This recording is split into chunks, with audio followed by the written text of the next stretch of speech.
Jadi Ustadz Abdul Somad sekarang menjadi ulama besar sampai sekarang ini adalah karena gara-gara surat Al-Fatihah. Saya tahunya ketika nggak sengaja, ketika saya ceramah bawa ibu saya, lalu ada orang nanya, saya lagi HP, ibu saya ditanya sama orang, "Bu, gimana sih anaknya bisa sekolah bagus?" Dalam hati saya, ini kan anak dulu sekolahnya kacau balau. Kata ibu saya, anakku itu setiap malam kubacakan Al-Fatihah 100 kali. Had the Prophet ﷺ recited the Fatiha like this? Yes or no? Never. Kalau menuntut setiap perbuatan harus ada dalil khusus, Quran itu sampai kiamat gak berhenti turun. Hadis sampai kiamat gak berhenti disebut oleh Rasul. Rasul gak boleh mati. Kenapa? Kalau dulu ada dalil khusus, hari ini gimana meminta dalil khusus?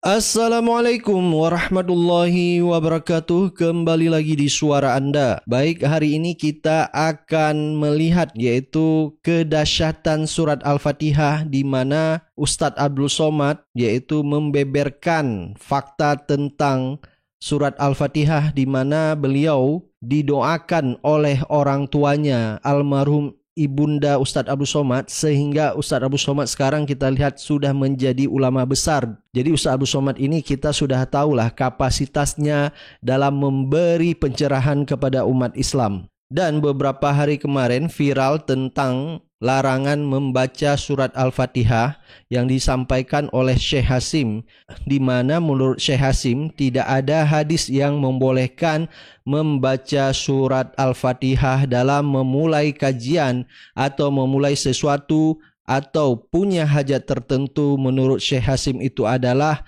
bid'ah. Sehingga Ustadz Abdul Somad menanggapi apa yang disampaikan oleh Syekh Hasim, di mana membaca surat Al-Fatihah yang mempunyai hajat tertentu maupun memulai sesuatu adalah bid'ah. I don't want to come on the day of judgment and Allah would say, why they make this innovation and you did not speak? Ever in the books of Sunnah had the Prophet ﷺ recited the Fatiha like this? Yes or no? Never. You know more than him? No, I don't. Dan kita udah lihat respon Ustadz Abdul Somad dan memberi dalil-dalil ada dari kalangan dari mazhab Hambali, mazhab Syafi'i maupun Hanafi, dan kemarin kita udah lihat dan sangat jelas yang disampaikan Ustadz Abdul Somad. Dan Ustadz Abdul Somad juga menyayangkan apa yang disampaikan tentang masalah larangan membaca Al-Fatihah itu adalah bid'ah, karena di beberapa masjid melakukan hal tersebut dengan membaca surat Al-Fatihah, di mana memulai kajian maupun punya hajat tertentu dengan selalu membaca surat Al-Fatihah. Dan menurut Ustadz Abdul Somad ini akan membuat jamaah semakin bingung, dan mereka juga bingung mana yang harus mereka ikuti. Jadi jamaah yang ragu. Jadi jamaah ini bingung juga. Jamaah ini tak bisa membedakan. Dibawanya ustadz yang tak jelas. Saya dapat kabar tadi malam di Masjid Al-Jihad Medan, Masjid apa lagi? Padahal ini ustadz ini kan yang biasa mengisi di sini, ustadz yang selalu mengamalkan Al-Fatihah. Di bawah ustadz yang melarang Al-Fatihah. Jadi jamaah bingung. Benar-benar deh. Semoga urusan kita dimudahkan Allah. Al-Fatihah. Marilah kita awali kajian ini supaya hati kita dibukakan Allah. Al-Fatihah. Di bawahnya ustadz yang melarang Al-Fatihah. Bingung jamaah. Pengurus ini cobalah agak cerdas sedikit. Jangan nengok viral aja sih. Asal viral undang. Musadek nanti viral diundang. Nanti si Zaitun siapa?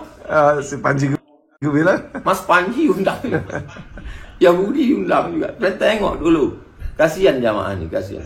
Pusing kepala. Jadi Ustadz Abdul Somad sekarang menjadi ulama besar sampai sekarang ini adalah karena gara-gara surat Al-Fatihah yang selalu dibaca oleh almarhum ibunda Ustadz Abdul Somad semasa hidupnya hampir tiap malam dengan membaca surat Al-Fatihah 100 kali. Dan hal ini diungkapkan oleh Ustadz Abdul Somad dalam ceramahnya. Saya tahunya ketika nggak sengaja, ketika saya ceramah bawa ibu saya, lalu ada orang nanya, saya lagi HP, ibu saya ditanya sama orang, "Bu, gimana sih anaknya bisa sekolah bagus?" Dan dalam hati saya, ini kan anak dulu sekolahnya kacau balau. Kata ibu saya, anakku itu setiap malam kubacakan Al-Fatihah 100 kali. Nah, Baru saya luar tahu, biasa. dia nggak pernah cerita dan saya nggak pernah nanya. Anakku itu biar supaya dia sekolah, bayangkan, sedangkan dibaca 100 kali aja saya pindah 4 sekolah. Bayangkan kalau saya nggak dibacakan Fatihah, mungkin udah jadi Fir'aun saya sekarang. Doa ibu luar biasa, Bu. Maka doakan anaknya untuk kebaikan anakku. Al-Fatihah. Kan kita sudah mendengar ya apa yang disampaikan oleh Ustadz Abdul Somad. Dulu Ustadz Abdul Somad semasa dia sekolah maupun sampai kuliah, Ustadz Abdul Somad selalu dibacakan surat Al-Fatihah oleh ibunya tiap malam sampai 100 kali. Hal ini diungkapkan saat Ibunda Ustadz Abdul Somad bertemu dengan temannya di hotel, dan Ustadz Abdul Somad menguping tentang apa yang dibicarakan ibunya dengan temannya, karena temannya menanyakan apa doa ibu Ustadz Abdul Somad, sehingga Ustadz Abdul Somad menjadi ulama yang kita lihat sekarang ini, yaitu sangat karismatik dan terkenal di mana-mana. Dan kita tidak perlu kita ragukan lagi keilmuan Ustadz Abdul Somad. Dan mereka-mereka yang tidak setuju dengan dalil-dalil yang sudah diungkapkan, yang sudah diberikan oleh Ustadz Abdul Somad kemarin, selalu mereka berargumentasi bahwa itu kan bukan dalil dari Nabi Muhammad, jadi bukan hadis dari Nabi Muhammad, dan itu tidak dilakukan Nabi, dan itu tidak dikerjakan Nabi. Jadi cuma 5 andalan mereka. Jika tidak dilakukan Nabi, bid'ah. Mereka yang berargumentasi, yang kita lihat di komentar-komentar, selalu mengatakan jika tidak dilakukan Nabi, bid'ah. Maka membaca Al-Fatihah bid'ah. Jadi dalil yang disampaikan oleh Ustadz Abdul Somad yang ada di kalangan mazhab Syafi'i, mazhab Hambali, mazhab Hanafi, jadi menurut mereka tidak bisa mereka terima karena bukan langsung dari Nabi. Dan ini langsung dibantah oleh Ustadz Al-Nof. Jadi Ustadz Al-Nof ini mengatakan bahwa mereka selalu memberi dalil umum. Mereka tidak pernah memberi dalil khusus tentang larangannya. Jadi kalau misalnya ada orang bilang membaca Al-Fatihah bid'ah, mana dalilnya? Dalil yang melarangnya maksudnya. Bukan dalil umum seperti jika tidak dilakukan Nabi, bid'ah. Jadi mereka tidak mau terima dalil-dalil yang sudah disampaikan oleh Ustadz Abdul Somad tentang hal ini. Muslim jumpa, mereka tegur sapa, mereka baca salam, mereka jabat tangan, cuma begitu. Rasul tak jelaskan sebelum sholat, setelah sholat, nggak ada batasan. Sehingga kalau ada orang bilang nggak boleh setelah sholat, tinggal tanya saja, kenapa nggak boleh setelah sholat? Dalilnya apa? Yang melarangnya dalil Qur'annya mana? Dalil hadis yang melarangnya mana? Nggak akan jumpa. Nggak pernah Rasul melarangnya. Oh, Rasul nggak pernah buat. Kalau Rasul nggak pernah buat, kalau kalian buat berarti kalian buat dalam agama. Rasul kan suruh bersalaman.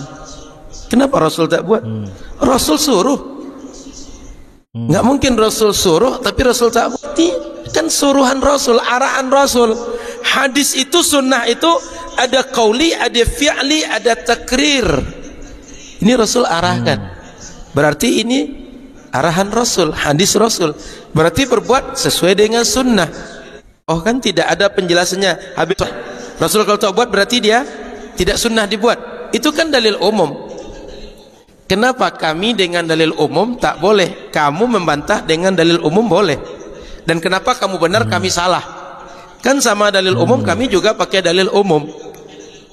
Kalau kami dipinta dalil khusus, kamu coba juga mana dalil khusus yang larang nggak boleh salaman setelah sholat.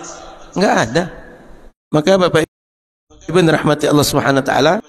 Baik, kita sudah mendengar apa yang disampaikan oleh Ustadz Al-Nof Dinar. Jadi beliau menyinggung bahwa bid'ah orang yang melakukan salam selesai sholat karena tidak dilakukan Nabi. Karena ini adalah tidak dilakukan Nabi. Jadi menurut Ustadz Al-Nof Dinar, adakah dalil khusus yang melarangkan tersebut? Jadi ada nggak dalil misalnya yang melarang bahwa tidak boleh salaman setelah sholat? Ada nggak dalil khususnya? Nah, jadi menurut Ustadz Al-Nof mereka selalu melarang memakai dalil umum yang seperti yang Ustadz Al-Nof bilang tadi ya, jika tidak dilakukan Nabi bid'ah. Jadi dalil umum terus yang dipakai. Ada orang juga yang memberi dalil umum mereka tidak terima, padahal mereka sendiri memberi dalil umum untuk membid'ahkan yang katanya tidak pernah dilakukan Nabi. Giliran kita meminta dalil khususnya untuk larangannya, mereka juga tidak ada. Jadi jangan melarang sesuatu jika tidak ada dalilnya juga. Misalnya kayak salaman ya, salaman selesai sholat. Jadi banyak di kalangan dari mereka ini yang melarang habis sholat salaman ini. Mereka selalu mengatakan ya bid'ah karena tidak dilakukan Nabi. Itulah dalil umum yang selalu dipakai. Nah, seperti kasus larangan membaca surat Al-Fatihah ini, seperti itu juga, adakah larangan? Apakah ada dalil khusus yang melarang membaca surat Al-Fatihah? Misalnya memulai suatu kajian, memulai sesuatu pekerjaan atau punya hajat tertentu, adakah dalil khusus yang melarang hal tersebut? Jika tidak ada, maka tidak perlu dilarang. Kalau menuntut setiap perbuatan harus ada dalil khusus, Quran itu sampai kiamat gak berhenti turun. Hadis sampai kiamat gak berhenti disebut oleh Rasul. Rasul gak boleh mati. Kenapa? Kalau dulu ada dalil khusus, hari ini gimana meminta dalil khusus? Contoh hari ini kita tanya, Rasul, kami buat pengajian antara azan iqamah bisa tidak? Boleh tidak? Kan nggak bisa kita tanya ke Rasul nih. Cuma dalil umumnya bahwa menuntut ilmu itu adalah wajib bagi setiap muslim. Buat majlis ilmu itu baik bagi setiap muslim, banyak manfaat. Lalu mau dibuat majlis kapan? Dibuat malam, nggak ada yang datang ke An-Nur. Dibuat subuh, alasannya pagi kerja. Dibuat sore, capek pulang kerja. Tapi kalau seperti ini antara azan iqamah, yang datang kan mau nunggu sholat, duduk sebentar, sabar sekitar 15-20 menit paling lama. Satu kali majlis minimal dengar satu hadis, satu ayat Quran, minimal 1-2 buah poin ilmu dapat juga. Sehingga setiap hari hadir ke Masjid Raya An-Nur, dapat ilmu, dapat sholat, dapat zikir, dapat i'tikaf, sambil istirahat ruhaniyah dia. Banyak dapat manfaat sekaligus. Ada larangan agama? Tak ada. Ada suruhan agama? Tak ada. Tapi ini manfaat bagi umat, boleh dibuat karena ini bagian daripada majlis ilmu. Majlis ilmu itu tak ada yang mencelanya. Semua majlis ilmu itu selama sejalan dengan ahlu sunnah dipuji oleh syariat. Dalil umumnya kita pakai. Dalil khusus enggak ada. Dan kalaulah setiap masalah perlu dalil khusus atau nalarnya setiap Rasul tak buat, kita melakukan bid'ah. Ini bentuk An-Nur macam ini sudah bid'ah nih Bapak Ibu. Enggak ada masjid Nabi yang dibuat seperti ini. Mimbar ini macam ini enggak ada dibuat di zaman Nabi. Semuanya zaman Nabi itu sangat sederhana. Enggak ada orang pengajian pakai mikrofon dulu. Ini kan penemuan kontemporer. Model mimbar ini juga enggak ada dahulu. Bahkan Rasul enggak pakai mimbar ketika khutbah di awalnya. Bahkan baju yang kita pakai baju koko, baju teluk belanga. Ini bukan ada di zaman Rasul. Kopiah atau berbagai istilah di kepala kita enggak ada dahulu. Maka ketika kita berfikir tentang agama, jika tak paham lebih baik diam atau bertanya kepada yang ngerti daripada tak paham tapi nyolot, kata orang sekarang. Tak paham tapi merasa paham, merasa benar, padahal sebenarnya tak tahu apa-apa. Maka Bapak Ibu yang dirahmati Allah Subhanahu wa taala, banyak dalil yang sebenarnya sudah dikaji oleh para ulama dan kita hari ini tinggal mengikuti para ulama dalam beramal. Dan paling samatnya begitu. Karena beramal dengan Quran ini, orang kalau paham dengan ilmunya bisa langsung amal dengan Quran. Tapi kalau tak ada ilmunya enggak bisa. Solusinya ikut orang yang paham. Orang yang paham itu ulama. Maka siapapun kita harus husnuzan dengan ulama, harus baik sangka dengan ulama. Kalau tidak, mau dapat ilmu dari mana? Baik, kita udah mendengar ya apa yang disampaikan oleh Ustadz Al-Nof Dinar, di mana beliau mengatakan yaitu mengikuti Nabi melalui ulama, yaitu memahami Al-Quran, memahami hadis, yaitu ya melalui ulama, karena hanya ulama lah yang memberi pemahaman kepada kita semua. Karena ulama yaitu warasatul anbiya, adalah pewaris Nabi. Baik, silakan Anda beri pendapat dan komentar Anda. Kita akan ketemu di video-video selanjutnya. Assalamualaikum warahmatullahi wabarakatuh. Jangan lupa klik like and share.